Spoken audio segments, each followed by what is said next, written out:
우리는 지난 주일부터 예수님의 산상수훈 말씀을 듣고 있습니다. 산상수훈은 하나님 나라가 무엇인지를 명확하게 보여주는 비전 선언문과 같다고 했습니다. 그리고 그 하나님 나라의 가치와 존재 방식을 가장 분명하게 보여주는 말씀이 바로 팔복 선언입니다. 무엇이 진정한 복인지 주님은 8가지로 말씀하셨는데, 우리가 세상에서 배운 복의 개념을 완전히 뒤집어 엎으십니다. 그 첫 번째가 바로 심령이 가난한 자의 복이었습니다. 심령이 가난한 자, 물질적으로만 아니라 사회적으로, 정신적, 법적 등등 모든 면에서 파산당한 사람, 인간의 노력으로 도무지 회복될 수 없어 보이는 사람을 주님은 복이 있다고 하셨습니다. 왜입니까? 그가 당한 절망의 상황이 하나님을 만나게 하는 통로가 되기 때문입니다. 탕자인 둘째 아들처럼 아버지께로 돌아와 그 은혜와 사랑 안에서 아버지의 집, 천국을 얻기 때문입니다. 이처럼 팔복은 놀라운 역설로 시작합니다. 그런데 오늘 듣게 될 두 번째 복, 애통하는 자의 복은 더 당황스러운 역설입니다. 애통하는 자가 복이 있다니요. 애통하는 자는 슬퍼하고 아파하는 사람입니다. 애통은 불행과 슬픔이 넘쳐서 울부짖는 것이고, 복이 아닌 저주를 받아서 비참하게 된 상태로 보이는데, 어떻게 이게 복이라는 것입니까? 성경의 대표적인 애통의 장면이 있죠. 창세기 37장에 야곱이 사랑하는 아들 요셉을 잃고 애통하는 장면입니다.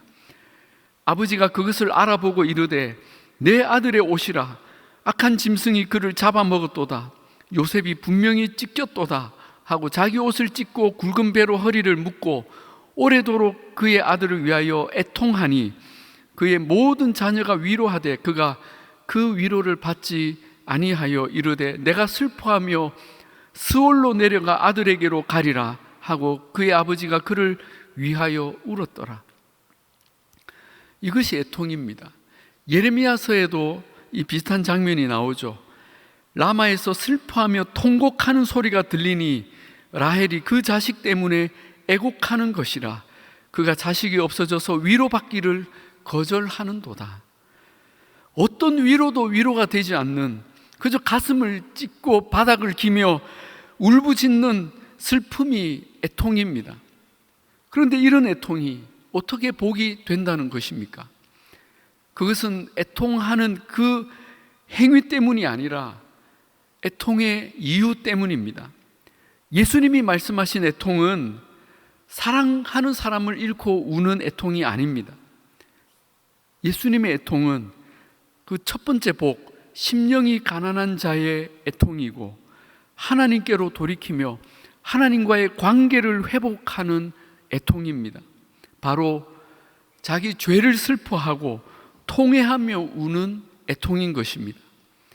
이를 뒷받침하는 말씀이 시편 51편에 나옵니다. 하나님께서 구하시는 제사는 상한 심령이라, 하나님이여 상하고 통회하는 마음을 주께서 멸시하지 아니하시리이다. 이 시는 아시다시피 다윗이 큰 범죄를 하고 하나님께 통회하며 지은 시입니다. 하나님은 범죄한 인간이 자기 죄를 슬퍼하며 상한 심령으로 나아오기를 원하십니다. 그런 통회를 주님은 거절하지 않으시고 받으시며 반드시 치유하십니다. 그래서 하나님은 우리가 애통하기를 원하십니다. 야고보서 4장 9절에 슬퍼하며 애통하며 울지어다, 너희 웃음을 애통으로 너희 즐거움을 근심으로 바꿀지어다 하십니다. 그런데 이 죄에 대한 슬픔과 통회는 자기 죄에만 국한된 것이 아닙니다. 타인과 가족, 그리고 공동체와 세상의 죄도 함께 아파하고 슬퍼하라고 말씀하십니다. 시편 119편에 그들이 주의 법을 지키지 아니하므로 내 눈물이 시냇물같이 흐르나이다 합니다. 이 시편 기자는 타인들의 죄로 인하여 애통하고 있습니다. 바울은 빌립보서에서 내가 여러 번 너희에게 말하였거니와 이제도 눈물을 흘리며 말하노니 여러 사람들이 그리스도의 십자가의 원수로 행하느니라 하면서 타인들의 범죄를 아파하며 애통하고 있습니다. 느헤미야는 이민자로서 타국에 살고 있었지만 조국인 예루살렘이 당한 환난의 소식을 듣고 어떻게 합니까? 내가 이 말을 듣고 앉아서 울고 수일 동안 슬퍼하며 하늘의 하나님 앞에 금식하며 기도하였다고 했습니다. 근데 여기 수일이라고 하니까 한 며칠 울었나 보다 할 수 있는데, 문맥을 보면 느헤미야는 기슬로월에 이 소식을 듣고 울기 시작해서 왕 앞에 나간 니산월까지 4개월 동안 그렇게 울며 기도했던 것입니다. 그런데 그 기도의 내용이 느헤미야 1장 5절부터 나오는데, 자기 민족 이스라엘이 선조 때부터 하나님께 범한 죄악들을 마치 자기 죄인 양 끌어안고 통회하며 기도합니다. 나와 내 아버지 집이 범죄하여 주를 향하여 크게 악을 행하여 주께서 종 모세에게 명령하신 계명과 율례와 규례를 지키지 아니하였나이다. 여러분, 느헤미야는 오늘 우리가 이 시대의 죄악을 보며 어떻게 기도해야 할지를 가르쳐주고 있습니다. 그런데 이렇게 자신과 타인, 공동체의 죄를 슬퍼하며 애통하면 어떤 일이 일어납니까? 요엘서 2장 12절에 여호와의 말씀에 너희는 이제라도 금식하고 울며 애통하고 마음을 다하여 내게로 돌아오라 하셨나니 너희는 옷을 찢지 말고 마음을 찢고 너희 하나님 여호와께로 돌아올지어다. 그는 은혜로우시며 자비로우시며 노하기를 더디하시며 인애가 크시사 뜻을 돌이켜 재앙을 내리지 아니하시나니 주께서 혹시 마음과 뜻을 돌이키시고 그 뒤에 복을 내리사 너희 하나님 여호와께 소제와 전제를 드리게 하지 아니하실는지 누가 알겠느냐 했습니다. 그렇습니다. 우리가 애통하면 하나님께서는 우리의 애통함을 보시고 우리와 우리 공동체 그리고 이 사회에 작정하셨던 그 심판과 멸망을 돌이키신다고 하십니다. 돌이키실 뿐만 아니라 구원하시고 복을 주신다는 것입니다. 이것은 하나님의 주권 아래에 있습니다. 에스더와 모르드게는 유다 민족이 닥친 환난의 소식을 듣는 순간 자기 백성과 함께 길거리로 나와서 대성통곡하며 금식하고 기도했었습니다. 하나님은 자기 백성의 애통함을 굽어보시고 그 기도를 들어주셨습니다. 하나님은 느헤미야 한 사람의 애통의 기도를 들으시고 예루살렘의 무너진 성벽을 기적적으로 재건하게 하시고 예배의 기쁨을 회복시켜 주셨습니다. 하나님은 바울 한 사람의 애통의 기도를 들으시고 초대교회 당시 그 소아시아 전역에 그리고 로마까지 복음이 증거되고 교회가 세워지게 하셨습니다. 그리고 하나님은 오늘 우리의 애통의 기도를 듣기 원하십니다. 그런데 안타깝게도 오늘 우리 시대에는 애통이 사라졌습니다. 교회 안에서도 애통하는 모습을 찾아보기가 쉽지 않습니다. 한때 한국교회의 부흥기였던 1970년대 교회는 늘 애통과 눈물의 부르짖음이 있었습니다. 그 애통이 있었기에 교회에는 세상에 없는 희락이 있었습니다. 그런데 오늘 우리는 교회 안에서 애통도 보기 어렵고 진정한 기쁨도 보기 힘듭니다. 예수님께서 이런 모습을 지적하신 적이 있었습니다. 이 세대를 무엇으로 비유할까?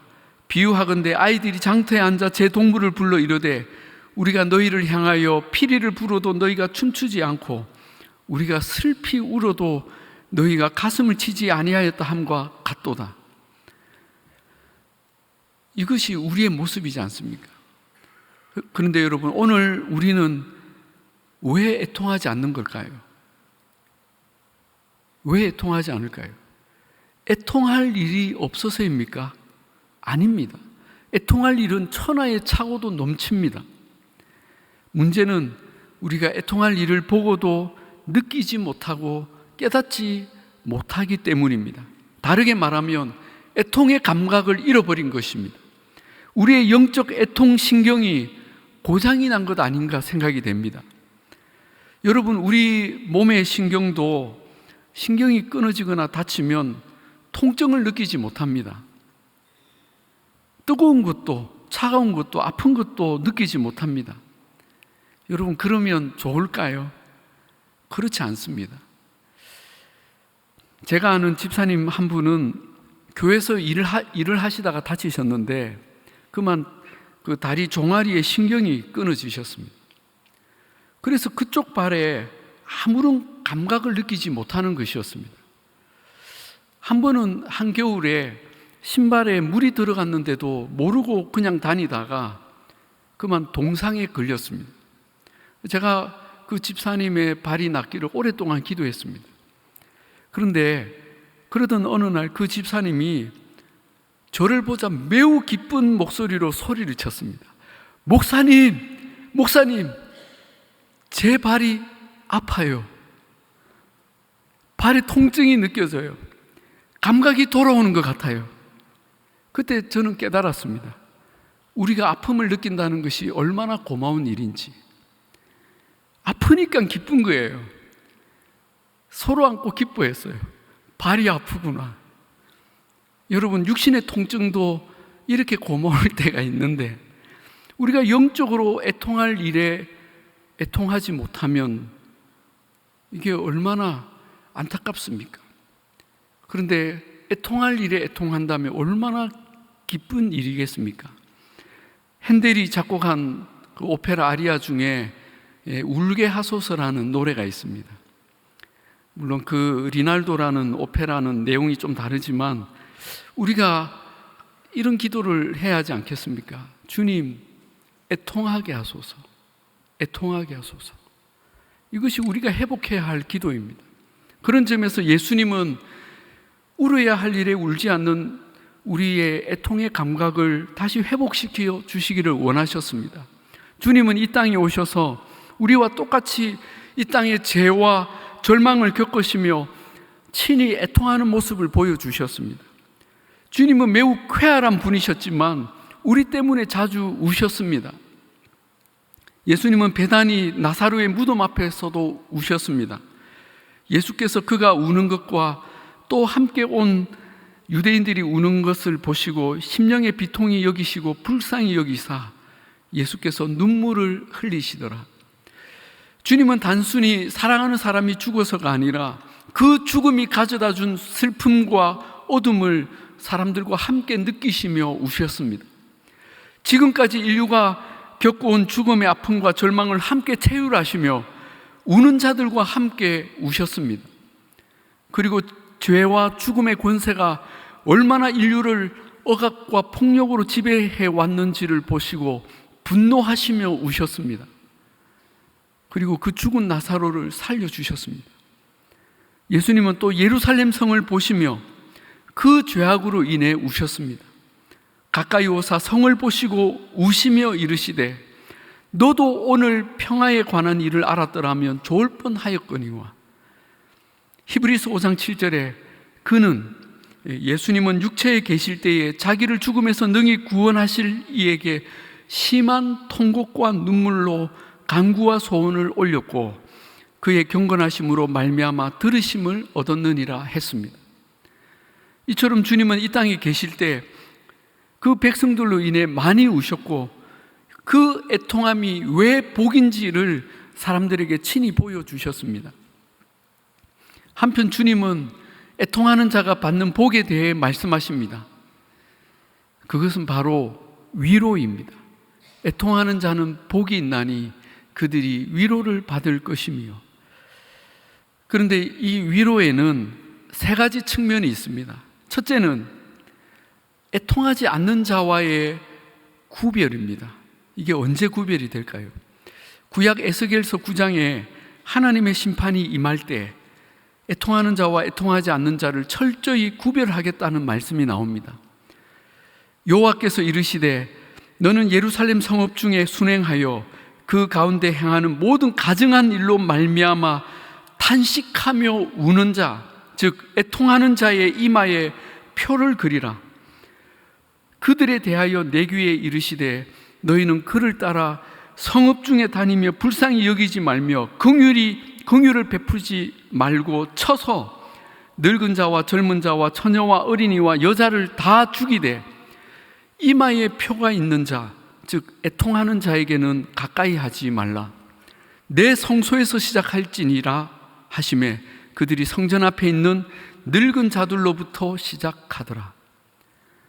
자, 여기 하나님의 심판이 임할 때 어떤 일이 일어난다고 합니까? 두려운 것은 하나님의 심판이 성소에서 시작된다는 것입니다. 다시 말하면 심판은 교회로부터 심판이 시작이 됩니다.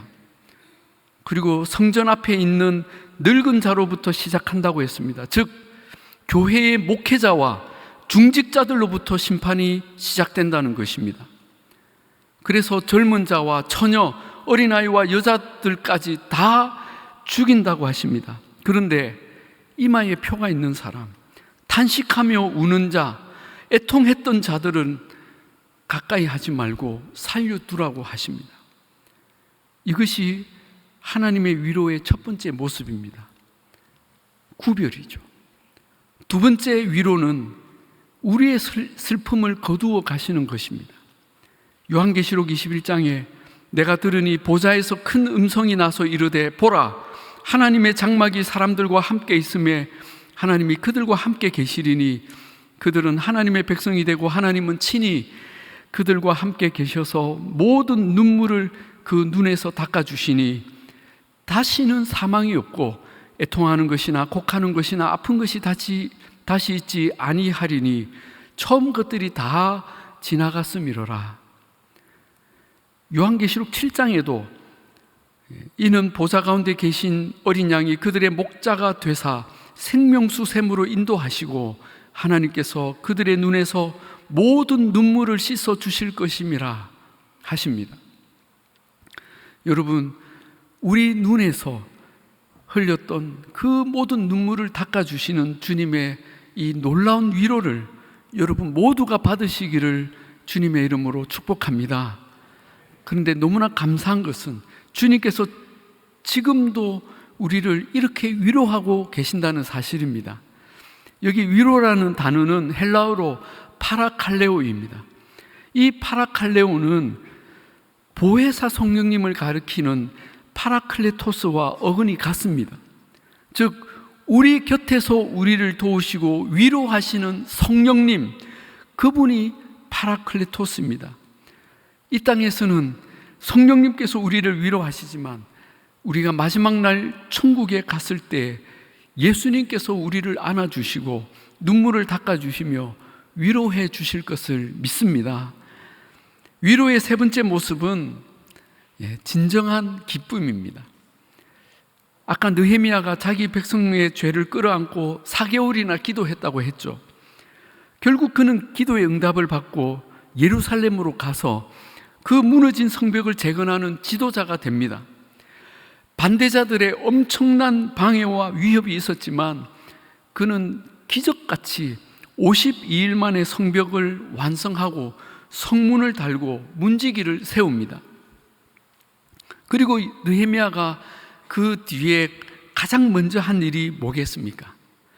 바로 예배를 회복하는 일이었습니다. 느헤미야 7장 1절에 성벽이 건축됨에 문짝을 달고 문지기와 노래하는 자들과 레위 사람들을 세운 후에 성전 예배를 도울 찬양 사역자들과 레위 사람들을 세워서 예배를 재건하는 일을 가장 먼저 합니다. 그 첫 번째 예배가 8장에 나오죠. 모든 백성이 일제히 수문 앞 광장에 모여 학사 에스라에게 여호와께서 이스라엘에게 명령하신 모세 율법을 가져오기를 청하며 그리고 새벽부터 정오까지 하나님의 말씀을 듣기 시작합니다. 여러분, 나라가 망하고 82년 만에 처음으로 예루살렘 성전에서 예배가 회복된 것입니다.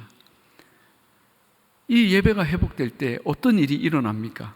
9절에 백성이 율법의 말씀을 듣고 다 우는지라. 다 우는지라. 여러분, 이 장면 너무나 감격적이지 않습니까? 하나님의 말씀을 듣는데 다 우는 것입니다. 아마 느헤미야가 가장 감격했을 것입니다. 왜냐하면 몇 달 전만 해도 이렇게 예배의 회복을 바라며 자신들의 죄로 애통하며 우는 사람은 느헤미야 한 사람밖에 없었습니다. 그런데 이제는 이 백성들이 다 함께 우는 것입니다. 얼마나 감사하고 감격적입니까? 그런데 이 진정한 회개의 눈물이 있었을 때에 느헤미야와 에스라는 백성들에게 이제는 기뻐하라고 권면합니다.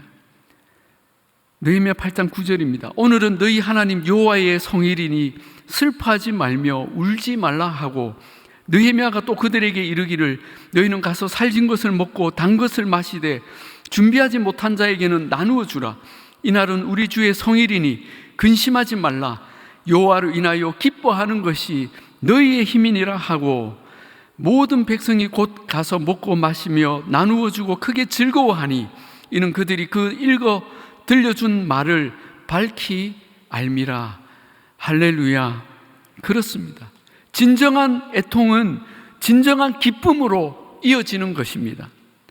이것이 주님의 위로입니다. 저와 여러분이 이 시대 가운데 애통하는 자가 되어서 주님의 마음으로 아파하고 주님의 눈물을 흘림으로 이 시대 가운데 하나님의 나라를 세우고 하나님이 주시는 진정한 기쁨을 누릴 수 있기를 바랍니다. 그런 거룩한 애통의 사람, 참 기쁨의 사람들이 다 되시기를 우리 주님의 이름으로 축복합니다. 아멘. 우리 이 시간에 우리 다 같이 함께 찬양하시겠습니다.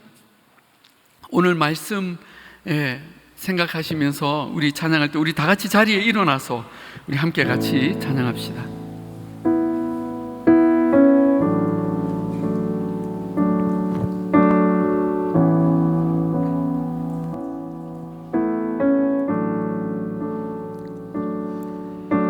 주의 도를 버리고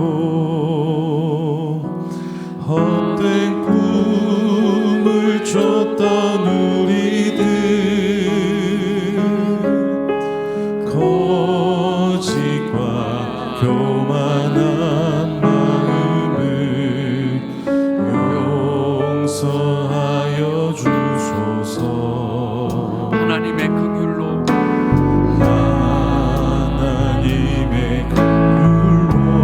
부끄러운 우리 삶을 덮어주소서. 우리 삶을 덮어주소서. 우리의 소망, 우리의 구원, 주께 간구합니다. 주께 간구합니다.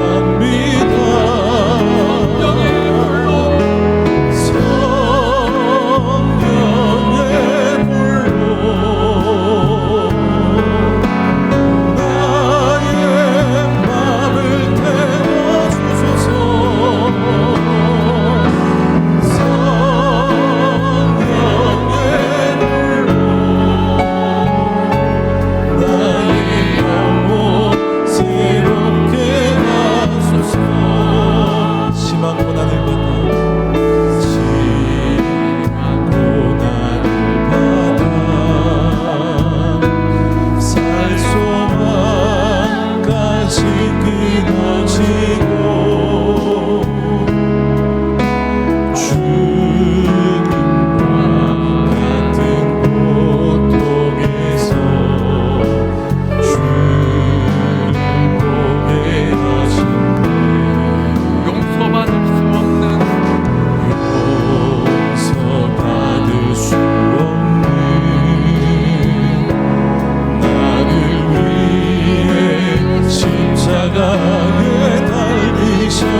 제목을 가지고 기도합시다. 하나님, 우리로 애통하게 하여 주시옵소서.